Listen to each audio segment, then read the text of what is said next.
सबको मेरा नमस्कार। जैसा कि आप सबको पता है कि आपका एक्साइज इंस्पेक्टर का एग्जाम बहुत ही जल्दी होने वाला है। तो पंजाब सक्सेस मंत्रा आपके लिए लेके आया है एमसीक्यू कोर्स, जिसमें सारा का सारा सिलेबस जो है वो एमसीक्यू के थ्रू कराया जाएगा। ठीक है। तो अब मैं अगर यहाँ पर बात करूं, जो स्पेसिफिकली नॉन कॉमर्स बैकग्राउंड वाले बच्चे हैं, जिन्होंने कभी भी टैक्सेशन के बारे में, साथ ही साथ जिन्होंने कभी भी इंडस्ट्री रिलेशन के बारे में नहीं पढ़ा है, उनके लिए ये कोर्स बहुत ही बेनिफिशियल रहने वाला है। क्योंकि हम सारे के सारे जो कंसेप्ट हैं वो एमसीक्यू फॉर्म में देखेंगे।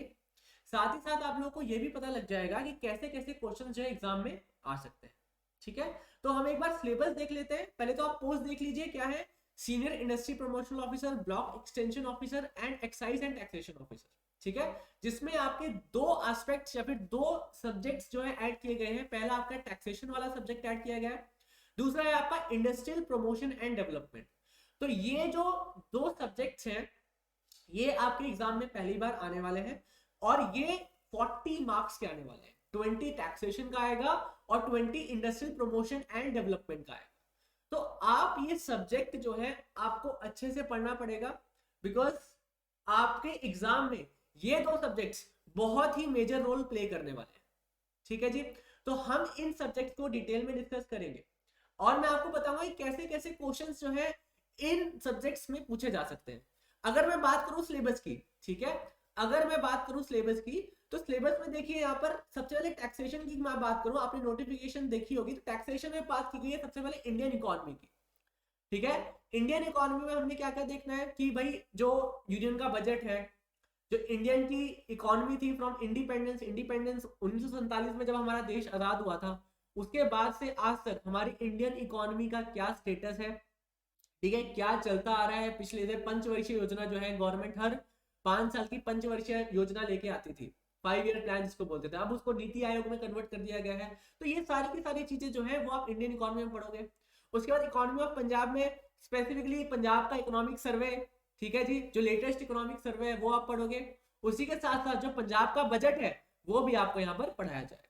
बट ये सारी की सारी चीजें, जितने भी टॉपिक्स आप देख रहे हैं यहाँ पे, नीति आयोग हो गया, टैक्सेशन रूल्स एंड रेगुलेशंस हो गया, जीएसटी हो गया, कस्टम हो गया, एक्साइज हो गया, लाइसेंसिंग ऑफ इंडस्ट्रियल यूनिट्स हो गया, ये सारे के सारे जो टॉपिक्स हैं वो हम एमसीक्यू की फॉर्म में पढ़ेंगे, ताकि आपका सिलेबस भी कंप्लीट हो जाए और साथ ही साथ आपको ये आइडिया लग जाए कि हाँ भाई क्वेश्चन किस टाइप के आने वाले हैं। ठीक है। क्योंकि ये जो पूरा पूरा सिलेबस है वो पहली बार आपके एग्जाम में आ रहा है, तो आप लोग के लिए बहुत ही डिफिकल्टी होगी कि भाई ये सिलेबस आना कैसे है ना, या फिर क्वेश्चंस कैसे पूछे जाएंगे। ठीक है। और अगर मैं बात करूं इंडस्ट्रियल प्रमोशन एंड डेवलपमेंट की, इसमें क्या क्या सिलेबस है आपका। Government industrial development policies and schemes, कौन कौन सी स्कीम्स हैं जो लाई गई है पंजाब गवर्नमेंट के द्वारा। स्पेसिफिकली अगर मैं बात करूं कि पंजाब स्टेट लेवल का एग्जाम है ये, तो पंजाब गवर्नमेंट के ऊपर ज्यादा फोकस रहेगा कि वो कौन कौन सी स्कीम लाई है जिनसे उनकी जो इंडस्ट्री है, जो उनकी स्टेट में जो भी इंडस्ट्रीज है वो बूम कर रही है। जैसे लुधियाना में आपको पता है सबसे ज्यादा इंडस्ट्रीज है ना। पंजाब की अगर मैं बात करूं तो मेरे हिसाब से जो है लुधियाना में, लुधियाना एक ऐसा शहर है जहां पर बहुत सारी इंडस्ट्रीज है, तो वहां की डेवलपमेंट के लिए कैसे कौन कौन सी स्कीम्स, कौन कौन सी पॉलिसीज जो है वो गवर्नमेंट लेके आ रही है, वो आपको पता होना चाहिए। ठीक है। साथ ही साथ इंडस्ट्रियल डेवलपमेंट के लिए रूल्स एंड रेगुलेशंस जो है वो क्या क्या बनाए जा रहे हैं वो आपको पता होना चाहिए। फिर कौन कौन से लॉज एंड एक्ट्स, देखिए ये जो जो तीसरे नंबर वाला आपका जो पार्ट है वो सबसे इंपॉर्टेंट है और ये सबसे मेजर पार्ट है, क्योंकि 20 में से लगभग लगभग 10 से 12 क्वेश्चन जो है इंडस्ट्रियल लॉज एंड एक्ट से ही बनने वाले हैं। जैसे आपका फैक्ट्रीज एक्ट हो गया, आपका मेटर्निटी बेनिफिट एक्ट हो गया, आपका ट्रेड यूनियन एक्ट हो गया, ये बहुत सारे एक्ट जो है जो इंडस्ट्रीज के ऊपर एप्लीकेबल होते हैं, जो गवर्नमेंट ऑफ इंडिया ने बनाए हैं।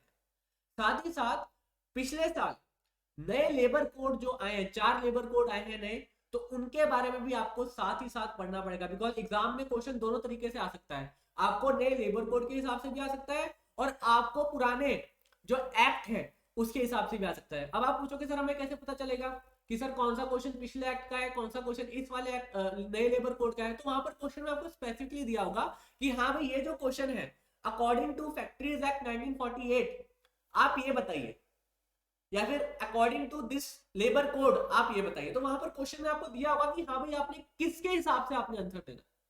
ठीक है। उसके बाद कौन कौन सी, जब आप इंडस्ट्री में आप ऑफिसर बन जाएंगे तो आपको रिपोर्ट्स वगैरह सबमिट करनी पड़ेगी अपने ऑफिसर्स को, तो वो कैसे बनानी है, that is industrial project and report preparation and evaluation. ठीक है। उसके बाद जो छोटी छोटी इंडस्ट्रीज होते हैं जिनको हम micro small and medium enterprises भी बोलते हैं, तो उनका रजिस्ट्रेशन प्रोसेस क्या होगा, क्योंकि देखिए जो जैसे हमारी गवर्नमेंट ऑफ इंडिया का क्या मोटिव है कि इंडस्ट्रीज को बूम किया जाए, स्पेसिफिकली मेक इन इंडिया जो बोलता है, आत्मनिर्भर भारत जो है उसको जो है गवर्नमेंट ऑफ इंडिया फोकस पे लाना चाहती है, उस पर तवज्जो देना चाहती है कि हाँ भाई मेक इन इंडिया सारी की सारी जो चीजें जो हम बाहर से इंपोर्ट करते हैं, एक दिन देश में ऐसा आएगा कि वो चीजें जो है हम इंडिया में बनाने लग जाएंगे। उसके लिए क्या है कि गवर्नमेंट को जो micro small and medium enterprise छोटी छोटी इंडस्ट्रीज है हमारे इंडिया में, उसके ऊपर फोकस लाना पड़ेगा। ठीक है, इसलिए यहाँ पर आपको प्रोसीजर, उसका प्रोसीजर बताया गया है कैसे आप micro small and medium enterprise को रजिस्टर करवा सकते हो और अपना बिजनेस स्टार्ट कर सकते हो। ठीक है, तो देखिए यहाँ पर सिलेबस काफी ज्यादा है। ठीक है, जैसे आप देखो जीएसटी है, जीएसटी क्यों डाला गया है, देखो पहले जो आपके टैक्स हुआ करते थे, एक्साइज ड्यूटी हुआ करता था, कस्टम ड्यूटी हुआ करता था। ठीक है, कस्टम ड्यूटी तो चलो अभी भी है, जीएसटी हुआ कर, जीएसटी में कौन कौन से टैक्स सब्स्यूम्ड हो गए, मतलब जीएसटी में कौन कौन से टैक्स आ गए। ठीक है, जैसे आपका एक्साइज ड्यूटी हो गया, सर्विस टैक्स हो गया, वैट हो गया, ये सारे के सारे टैक्सेस पहले हुआ करते थे, तो सारे के सारे टैक्स जो है वो मिलके जीएसटी की फॉर्म में आ गए। ठीक है, तो अब इसमें कैसे कैसे क्वेश्चंस बन सकते हैं, है ना।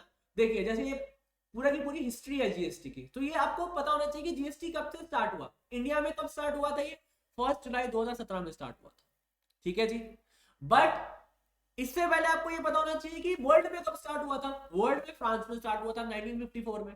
तो ये क्वेश्चंस कैसे कैसे आपको एग्जाम में पूछे जा सकते हैं कि जो आपके तैयारी के लिए मोस्ट इंपॉर्टेंट क्वेश्चंस हैं, साथ ही साथ आपको जो सिलेबस है वो सारा का सारा एमसीक्यू फॉर्म में जो है करवा दिया जाएगा और आपकी जो तैयारी है वो अच्छे से हो जाएगी। तो आई होप कि आपको जो है कोई भी डिफिकल्टी फेस नहीं करनी पड़ेगी जब हम क्लासेस लेंगे, तो कोई भी प्रॉब्लम नहीं आएगी। बीच में हर एक कंसेप्ट जो है वो हम डिटेल में डिस्कस करेंगे। ठीक है, तो आपने बिल्कुल भी टेंशन नहीं लेनी है, सारी की सारी टेंशन हमें दे देनी है। ठीक है जी, so thank you so much. तो अब आपसे मिलते हैं आपके कोर्स में। Thank you.